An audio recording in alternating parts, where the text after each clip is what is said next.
ولئلا يزول الحق عن مقره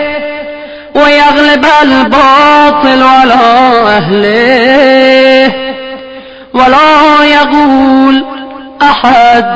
لولا أرسلت إلينا رسولا منذرا وأقمت لنا علما هاديا فنتبع آياتك من قبل أن نضل ونخزى،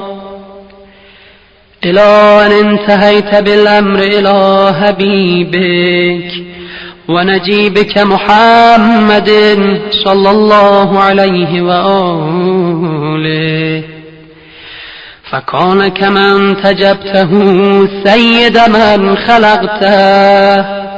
وصفوة من اصطفيته وأفضل من اجتبيته وأكرم من اعتمدته،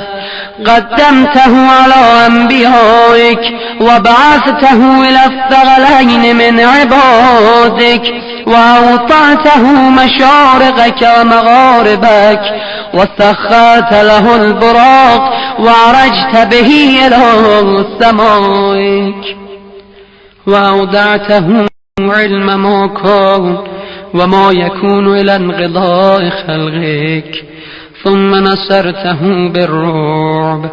وحففته بجبرائيل وميكائيل والمسومين من ملائكتك، ووعدته أن تظهر دينه على الدين كله ولو كره المشركون.